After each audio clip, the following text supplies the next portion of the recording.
Welcome friends to माँ Santoshi coaching classes. आज हम 11th क्लास के स्टूडेंट्स के लिए कुछ अकाउंटिंग टर्म्स को डिस्कस करेंगे। सबसे पहले हम डिस्कस करने जा रहे हैं business transaction. What is business transaction? Exchange of goods और सर्विसेज फॉर कैश और on credit, that is it must be in monetary form.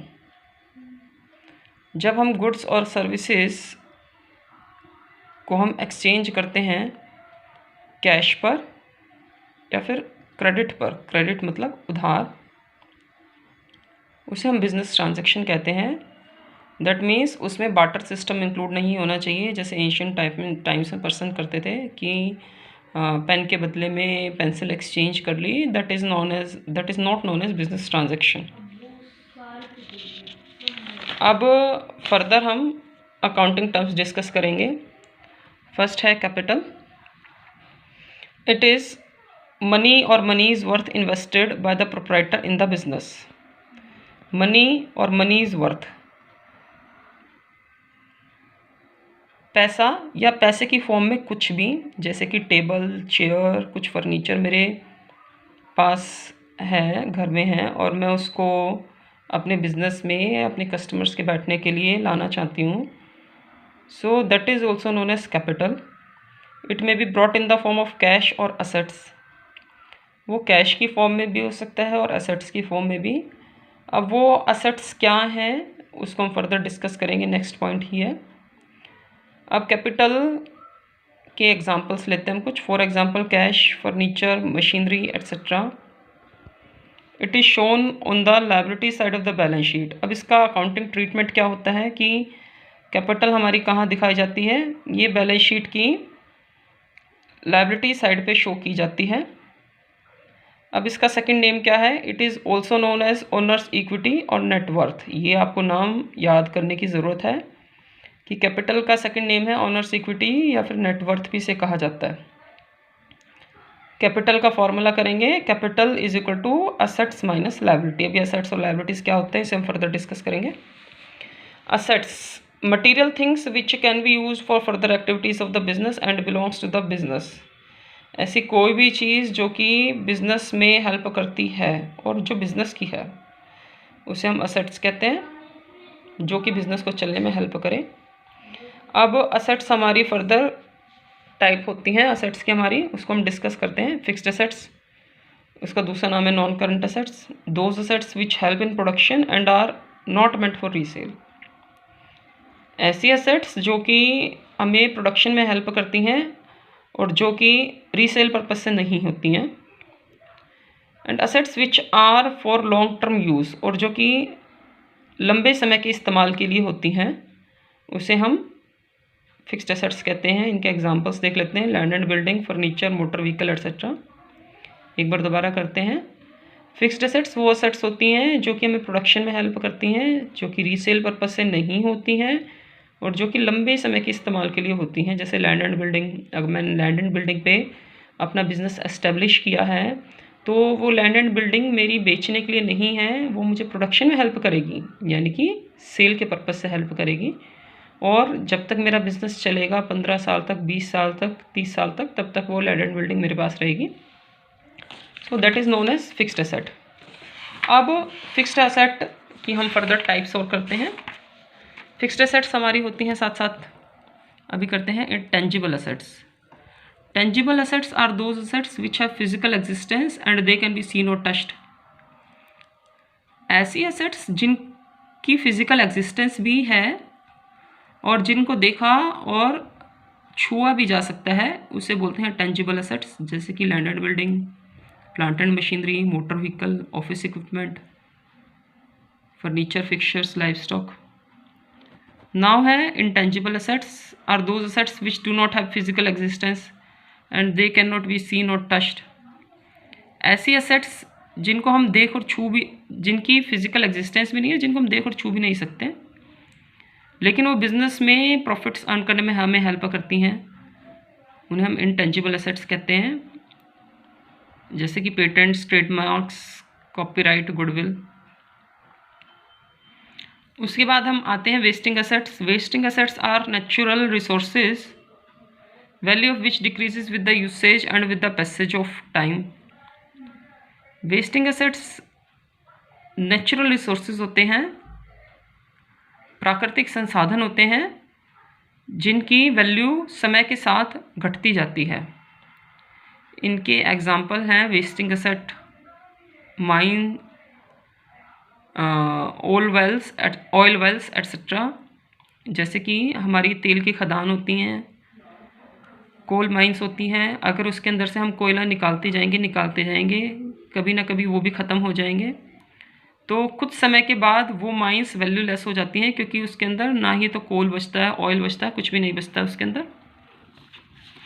अब हम नेक्स्ट आते हैं करंट असेट्स पर। Current assets are those assets which are convertible into cash within a period of 6 months to 1 year। Current assets एक कुछ ऐसी assets होती हैं जो कि हमारी कैश में बदल जाती हैं 6 महीने से 1 साल के अंदर अंदर। अब करंट असेट्स के कुछ एग्जांपल्स लिखेंगे। Cash in hand, cash at bank, stock receivable, stock, bills receivable etcetera. Cash in hand जो कि हमारे पास कैश है, जो कि बैंक में, कैश एट बैंक जो कि बैंक के पास कैश है। स्टॉक, अब स्टॉक और बिल्स रिसीवेबल क्या होते हैं ये हम फर्दर आगे आने वाले टर्म्स में करेंगे। तब तक हम नेक्स्ट टर्म पर आ जाते हैं। नाउ नेक्स्ट टर्म है liabilities, claims of outsider against the business और the obligation that a business will pay in future. Liabilities क्या होती हैं? वे कुछ क्लेम्स होते हैं जो कि आउटसाइडर को पे करने होते हैं। Sorry, claims of outsider against the business, जो कि आउटसाइडर हमारे बिजनेस पर क्लेम करते हैं और हमें आउटसाइडर को पे करने होते हैं फ्यूचर में, that is known as liability. अब इसका एक एग्जांपल लेते हैं कि मेरा पेन का बिज़नेस है और उसके लिए मुझे कुछ कच्चे माल की ज़रूरत है, रॉ मटेरियल की। तो उसके लिए रिफ़िल के लिए जैसे कि मुझे प्लास्टिक की ज़रूरत है, इंक की ज़रूरत है और उसकी पैकेजिंग के लिए मुझे कार्डबोर्ड की ज़रूरत है। तो ये सब सामान मैंने किसी सप्लायर से ख़रीदा और उससे मैंने क्रेडिट पे, यानी कि जैसे कि अभी डिस्कस किया, उधार पे हमने ख़रीदा और उससे मैंने कुछ टाइम पीरियड लिया पेमेंट करने के लिए, 1 और 2 months। तो 1 और 2 months के बाद जब वो हमसे पेमेंट 1 और 2 months के बाद हम उसको पेमेंट करेंगे, तब तक के लिए ये बिज़नेस की एक लायबिलिटी है कि वो पैसा हमें बिज़नेस का चुकाना है। उसके बाद अब हमारी लायबिलिटीज़ की कुछ फर्दर टाइप हैं, करंट और शॉर्ट टर्म लायबिलिटी। अभी मैं फटाफट से आप लोगों को याद भी करा देती हूँ। जैसे कि अभी हमने करंट असेट्स की डेफिनेशन करी थी, वैसे हम करंट लायबिलिटी की भी डेफिनेशन याद करेंगे। Which are payable within a period of 6 months to 1 year। Current assets की अभी भी हमने डेफिनेशन करी थी, which are convertible into cash within a period of 6 months to 1 year। ऐसे करंट लायबिलिटीज़ की डेफिनेशन है, which are payable within a period of 6 months to 1 year। ऐसी लायबिलिटीज़ जो कि हम 6 महीने से 1 साल के अंदर अंदर पे कर देते हैं, उसे हम करंट लायबिलिटीज़ बोलते हैं। इसका दूसरा नाम शॉर्ट टर्म लायबिलिटीज़ आप लोग याद करेंगे। करंट लायबिलिटीज़ का हम एग्जांपल देखेंगे, creditors, bills payable, short term loan, bank overdraft. अब लायबिलिटीज़ की दूसरी टाइप है फिक्स्ड और नॉन करंट लायबिलिटीज़। जैसे कि अभी हमने किया था फिक्स्ड एसेट्स और non current assets, same way ये है फिक्स्ड और non current liabilities. Which are payable in long period और आफ्टर 1 year। ऐसी लायबिलिटीज़ जो कि लंबे समय के बाद लंबे समय तक पे की जाती है, उसे हम फिक्स्ड और नॉन करंट लायबिलिटीज़ कहते हैं। एग्जाम्पल है long term loans, debenture etcetera. उसके बाद हम फर्दर अपनी नेक्स्ट अकाउंटिंग टर्मिनोलॉजी पे आते हैं। कैपिटल हम कर चुके हैं और असेट्स हम कर चुके हैं। उसके बाद लायबिलिटीज़ भी हम कर चुके हैं।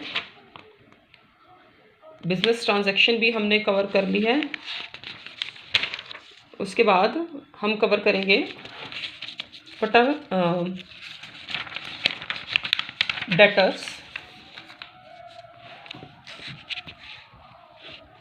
A person who has to pay money to the business on account of credit sale of goods is called a debtor. For example, goods of 10,000 sold to Ram on credit. Ram will be the debtor of the firm because he has to pay 10,000 to the firm.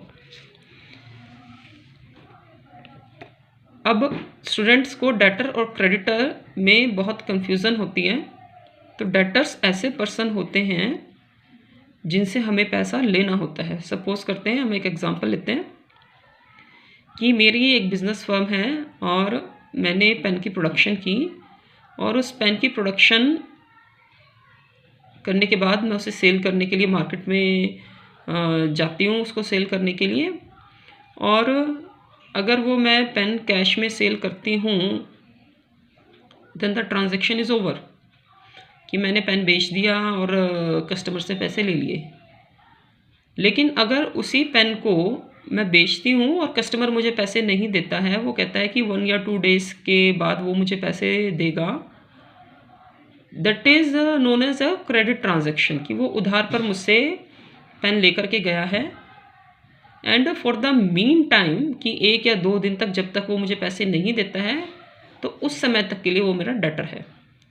तो यहाँ से आप लोगों को meaning clear हो गया होगा। Who is known as a debtor? Debtor एक ऐसा पर्सन होता है जिसे हम सामान बेचते हैं और उससे हमें पैसा रिसीव करना होता है। ओके, नाउ हम आते हैं क्रेडिटर्स पे। क्रेडिटर्स को हम सप्लायर्स भी बोलते हैं। A person to whom business will pay some money on account of credit purchase of goods is known as a creditor. Creditor एक ऐसा पर्सन होता है जिससे हम सामान खरीदते हैं और हमें उसको पैसे देने होते हैं। सपोज करेंगे जैसे कि अभी अभी मैंने पेन की प्रोडक्शन की और उसको बाजार में बेचा, लेकिन उस पेन की प्रोडक्शन करने के लिए भी तो मुझे रॉ मटेरियल ख़रीदना पड़ा होगा। जब मैंने वो रॉ मटेरियल परचेज़ किया होगा तो ज़रूरी नहीं है कि सारा रॉ मटेरियल मैंने कैश पे ख़रीदा होगा, मैंने कुछ रॉ मटेरियल क्रेडिट पर भी ख़रीदा होगा। और सपोज़ करेंगे कि मैंने उससे पेमेंट करने के लिए 1 मंथ का टाइम लिया, तो जब तक मैं 1 मंथ तक उसकी पेमेंट नहीं कर देती हूँ, for the mean time he is a creditor to me. अब दोबारा क्लियर करते हैं, क्रेडिटर इज़ अ पर्सन जिससे हम सामान खरीदते हैं और उसे हम पेमेंट देते हैं। For example, goods of ₹8,000 purchase from Sohan on credit. From the point of view of business, Sohan will be treated as creditor of the business because he will receive 8,000 from the business. अब जितने भी मैं examples आप लोगों को करा रही हूँ वो मैं अपने बिजनेस के पॉइंट ऑफ व्यू से करा रही हूँ कि मैंने उससे रॉ मटेरियल ख़रीदा और मैंने उसको पैसे देने हैं। तो मेरे बिज़नेस के पॉइंट ऑफ व्यू से मैं सिर्फ अपने बिज़नेस का पॉइंट ऑफ व्यू देख रही हूँ। यहाँ पे मेरे बिज़नेस के पॉइंट ऑफ व्यू से जिससे मैंने रॉ मटेरियल परचेज़ किया वो मेरा क्रेडिटर है। अब अपना पॉइंट ऑफ व्यू हम चेंज कर लेते हैं। अब हम सप्लायर के पॉइंट ऑफ व्यू से देखते हैं। अब सप्लायर के पॉइंट ऑफ व्यू से अगर हम देखते हैं तो मैंने उससे सामान ख़रीदा तो मैंने उसको पैसे देने हैं। अगर मैंने उसको पैसे देने हैं तो मैं उसके लिए डेटर हूँ। मैं उसके लिए डेटर हूँ क्योंकि मैंने उसे पैसे देने हैं। एक ऐसा पर्सन जो कि सामान खरीदता है और जिसे पैसे देने होते हैं वो डेटर कहलाता है, और जिससे हमने सामान खरीदा और हमें पैसे देने हैं वो हमारा क्रेडिटर कहलाता है। सो आई होप ये चीज़ें आप लोगों को अभी क्लियर हुई होंगी। उसके बाद हम आ जाते हैं गुड्स पर। गुड्स क्या होते हैं? All those items which are purchased for resale are called goods, or goods are the items in which the business deal. अब बच्चों को इस चीज़ में बड़ी कन्फ्यूजन होती है कि गुड्स किसे कहा जाए। अब गुड्स तो कोई भी सामान हो सकता है, मशीनरी, प्लांट, बिल्डिंग, कुछ भी हो सकता है। लेकिन कॉमर्स में गुड्स उन चीज़ों को कहा जाता है जिसमें कि एक बिज़नेस डील करता है। जैसे कि यहाँ पर मेरा पेन का बिज़नेस है, मैं पेन में डील कर रही हूँ, then pen is a good for me and not a machinery and land and building and furniture. In simple word, goods are the articles which may be goods for one party and asset for another party. जैसे कि मैं furniture में deal कर रही हूँ तो मेरे लिए फर्नीचर गुड्स है, लेकिन सामने वाले ने अगर उसको बैठने के लिए ख़रीदा है तो उसके लिए वो असेट है, क्योंकि वो उसको बेचने के लिए नहीं खरीद रहा है। अब उसके आगे फर्दर हम करते हैं प्रोप्राइटर और ओनर। प्रोप्राइटर और ओनर का मैंने आप लोगों को बताया था, the person who invest money और money is worth in the business is known as proprietor. ऐसा पर्सन जो कि पैसा या पैसे की फॉर्म में कुछ भी, जैसे फर्नीचर हो गया, मशीनरी हो गया, कुछ भी बिजनेस में इन्वेस्ट करता है, वो प्रोप्राइटर कहलाता है। प्रोप्राइटर एक ऐसा पर्सन होता है जो कि बिजनेस को चलाने का रिस्क भी लेता है और बिजनेस का प्रॉफिट और लॉस भी खुद ही बियर करता है। Proprietor is the person who undertakes the risk of a business and manages it. He is the one who is responsible for the profit और loss of the business. Now next हम करेंगे drawings. Money और money is worth goods और asset withdrawn by the proprietor from the business for his personal और domestic use is known as drawings. पैसा या पैसे की फॉर्म में कुछ भी, जैसे कि पैसा या पैसे की फॉर्म में कुछ भी जो कि प्रोप्राइटर बिजनेस से निकालता है अपने पर्सनल या घर के इस्तेमाल के लिए, उसे ड्राइंग्स कहते हैं। जैसे कि मेरा पेन का बिज़नेस है और मैं कुछ पेन्स निकालती हूँ बिज़नेस से अपने घर पे लिखने के पर्पज़ से या काम करने के पर्पज़ से, तो जितनी ही कॉस्ट के मैं पेन्स निकालती हूँ बिज़नेस से, तो वो मेरी ड्राइंग्स कहलाई जाएंगी। For example, cash ₹3000, goods ₹2000 and old furniture worth ₹6000 taken by the proprietor for personal use. अब उसके बाद हम नेक्स्ट टर्म पर आएंगे जो कि है stock. The quantity of goods for the purpose of sale और unsold goods available in the business is known as stock और इन्वेंट्री। स्टॉक का दूसरा नाम इन्वेंट्री भी होता है, ये बड़े ध्यान रखेंगे बच्चे, क्योंकि किसी भी नाम से ये आपको पेपर में आ सकती है। The quantity of goods for the purpose for the sale, ऐसी गुड्स जो कि सेल के पर्पज से होती हैं या फिर जो बिना बिकी हुई गुड्स बिजनेस में अवेलेबल होती हैं, उसे स्टॉक या इन्वेंट्री बोलते हैं। अब स्टॉक हमारे दो तरह के होते हैं, opening stock and closing stock. Stock in hand in the beginning of an accounting period is known as opening stock. अब ऐसा माल जो कि साल के शुरू में बिना बिका हुआ पड़ा है, उसे हम ओपनिंग स्टॉक कहते हैं, और ऐसा माल जो कि साल के लास्ट में हमारा बिना बिका हुआ पड़ा होता है, उसे हम क्लोजिंग स्टॉक बोलते हैं। अब मैंने पेन का बिजनेस किया, लेकिन साल के अंत तक 31 दिसंबर तक मेरे सारे पेन्स बिकते हैं या नहीं बिकते हैं, उसकी गारंटी नहीं होती है। शायद कुछ पेन ऐसे होते हैं जो कि नहीं बिकते हैं। तो ऐसे पेन्स जो कि साल के अंत में मेरे पास नहीं बिकते हैं, उसे हम क्लोजिंग स्टॉक बोलते हैं। क्लोजिंग स्टॉक की जितनी डेफिनेशन मैंने मार्क की है, जितना मीनिंग मैंने मार्क किया, आप सिर्फ उतना ही करेंगे।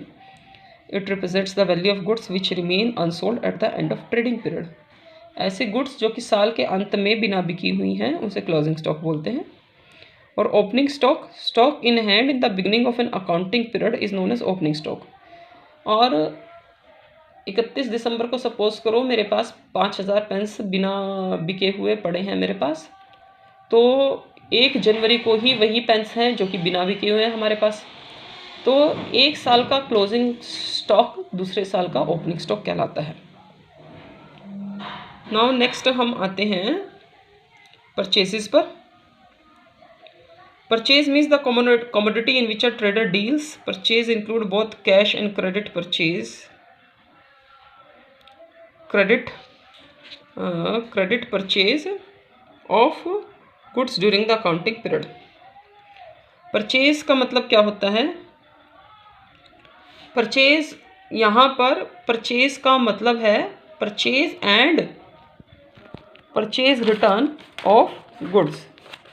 यहाँ पर परचेज का मतलब है purchase and purchase return of goods. ये मैं स्पेशली बच्चों को मेंशन करना चाह रही थी। कि परचेज तो देखो हम मशीनरी की भी कर सकते हैं, यहाँ पे फर्नीचर की भी कर सकते हैं हम, और डिफेक्टिव तो हमारे मशीनरी भी हो सकता है, फर्नीचर भी हो सकता है, but that will not be termed in purchase and purchase return. यहाँ पे जो परचेज और परचेज रिटर्न में हम इंक्लूड करेंगे, हम सिर्फ परचेज और परचेज रिटर्न में सिर्फ और सिर्फ उन्हीं गुड्स को इंक्लूड करते हैं जो कि हमारी सेल के पर्पज से होती है। इस पॉइंट को बड़े अच्छे से याद रखेंगे सब स्टूडेंट्स। तो purchase means the commodity in which are traded deals. जैसे कि मैंने अभी आप लोगों को बताया कि मेरा पेन का बिजनेस है और मैं उससे रिलेटेड अगर कोई सामान खरीदती हूँ, रॉ मटेरियल खरीदती हूँ, प्लास्टिक खरीदा, इंक खरीदा और मैंने पैकेजिंग मटेरियल खरीदा, then that is known as purchase. और अगर उसके अंदर से कुछ सामान डिफेक्टिव निकल जाता है, शायद वो मेरे मैन्युफैक्चरिंग में काम नहीं आ रहा है क्योंकि कुछ डिफेक्टिव सामान है, तो अगर मैं उसको वापस करती हूँ, that is known as purchase return. तो जितना मार्क किया गया है आप सिर्फ उतना ही करेंगे परचेज में। Now coming to purchase return. तो जैसे परचेज था सिर्फ परचेज ऑफ गुड्स का था, परचेज रिटर्न भी सिर्फ और सिर्फ गुड्स का ही होगा जिसमें हम डील करते हैं, not of machinery and furniture. Sometimes goods purchased may be returned due to some reasons. For example, when goods are not according to the sample, goods are defective. जब गुड्स हमारे sample के according भी नहीं होते, defective होते हैं, तब purchase return की जाती है, यानी कि जो हमने सामान खरीदा उसको वापस करना। Purchase return is also known as return outward. इसका दूसरा नाम परचेज रिटर्न का रिटर्न आउटवर्ड होता है, जिसे कि आप अच्छे से याद करेंगे क्योंकि ये न्यूमेरिकल्स में बहुत ज़्यादा दिया जाता है और बच्चे इसमें बहुत ज़्यादा कन्फ्यूज़ होते हैं।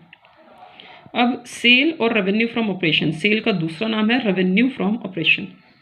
अब जैसे कि मैंने आप लोगों को बताया, परचेज और परचेज रिटर्न सिर्फ और सिर्फ गुड्स की होती है जिसमें हम डील करते हैं। जैसे कि अभी मैंने आपको बताया, मैंने एक बिजनेस सेट किया है और वो पेन का है, तो पेन से रिलेटेड जो परचेज होगी वो ही परचेज में आएगी, पेन से रिलेटेड जो परचेज रिटर्न होगी वो परचेज रिटर्न में आएगी। ऐसे ही पेन से रिलेटेड जो सेल होगी वो सेल में आएगी, पेन से रिलेटेड ही जो रिटर्न्स होंगी वो सेल रिटर्न में आएगी। तो sale include both cash and credit sale of those goods which were purchase for resale purpose. तो सेल में वो सारी चीज़ें आएंगी जो जिस चीज़ में हम डील करते हैं, जिन गुड्स में हम डील करते हैं, लेकिन सेल हमारी कैश पे भी हो सकती है, क्रेडिट पे भी हो सकती है। क्रेडिट यानी कि उधार। Some customers might return the goods sold to them previously. अब कुछ कस्टमर्स ऐसे होते हैं कि जिनको हमने सामान बेचा लेकिन उनको वो सामान अच्छा नहीं लगा और उन्होंने वो हमें रिटर्न कर दिया। Which are deducted from the sale, जिन्हें हम सेल में से डिडक्ट कर देते हैं। आप सिर्फ इतना करेंगे, which are deducted from the sale. उसके बाद हम आते हैं सेल रिटर्न पे। When goods sold by the firm are returned back by the customer due to some reasons. Suppose करो मैंने पेन बेचा है और वो पेन काम नहीं कर रहा है, वो ठीक से प्रॉपरली नहीं लिख रहा है, तो कुछ कस्टमर्स ने वो पेन मुझे वापस रिटर्न किया, that is known as sales return. जिन गुड्स में हम डील कर रहे हैं और उसी चीज़ की रिटर्न हो रही है, मैंने सेल किया फिर उसी चीज़ की रिटर्न हो रही है, that is known as sale return. It is known as sale return और रिटर्न इनवर्ड। इसका दूसरा नाम फिर से याद रखेंगे कि इसका दूसरा नाम है रिटर्न इनवर्ड्स, क्योंकि इसको न्यूमेरिकल्स में बहुत ज़्यादा यूज़ किया जाता है। सेल रिटर्न की जगह रिटर्न इनवर्ड इस्तेमाल किया जाता है। अब नेक्स्ट हम आएंगे वाउचर पर। वाउचर क्या होता है? Voucher is the documentary proof और evidence in support of a transaction. अभी हमने डिस्कस किया ट्रांजैक्शन क्या होती है, बिजनेस ट्रांजैक्शन क्या होती है। एक्सचेंज ऑफ गुड्स और सर्विसेज इन मॉनेटरी फॉर्म, पैसे के बदले में किसी सामान का लेना या देना, उसे हम ट्रांजैक्शन कहते हैं। तो वाउचर क्या होता है? Voucher is the documentary proof और evidence in support of a transaction. अब जैसे कि हम सपोज करते हैं कि हम किसी शॉप पर हम सामान खरीदने जाते हैं, तो जो शॉपकीपर हमें जो बिल बना करके देता है कि मैंने 100 पेन्स खरीदे हैं, 200 पेन्स खरीदे हैं, शॉपकीपर मुझे जो बिल बना कर देता है, that is known as voucher. अब बच्चों को ये समझ में ही नहीं आता कि वाउचर होता क्या है। Voucher is the documentary proof और evidence in support of a transaction. अब इसका मतलब क्या है कि वाउचर एक ऐसा प्रूफ है जो कि ये दिखाता है कि मैंने वो 100 पेन्स उस शॉपकीपर से परचेज किए हैं। वो 100 पेन्स परचेज़ किए हैं, उसका एक प्रूफ जो है वो वाउचर होता है, वो बिल होता है। वो एक बिल की कॉपी मेरे पास है और वो एक बिल की कॉपी शॉपकीपर के पास है। वो इस बात को प्रूव करता है कि वो 100 पेन्स मैंने खरीदे हैं। That is known as voucher. For example, when we purchase goods for cash we get cash memo, and when we purchase goods on credit we get an invoice, and when we make payment we get a receipt. Example of voucher are cash memo, invoice और bill, receipt, debit, credit notes etcetera. आज के लिए सिर्फ और सिर्फ इतना ही, और बाकी की अकाउंटिंग टर्मिनोलॉजी हम अपने नेक्स्ट लेक्चर में लेंगे। अगर आपको ये वीडियो पसंद आई है तो प्लीज़ इसे लाइक करें और सब्सक्राइब करें और हमें मोटिवेट करें ताकि हम आगे फर्दर ऐसी वीडियोस बना सकें और अपने स्टूडेंट्स को अकाउंट्स के कॉन्सेप्ट समझने में और मैं फर्दर हेल्प कर सकूं। तो प्लीज़ इस मोटिवेशन के लिए आपका लाइक और सब्सक्राइब करना बहुत ज़रूरी है, क्योंकि आपके मोटिवेशन के द्वारा ही मैं आगे वीडियोस बना पाऊंगी। Thank you.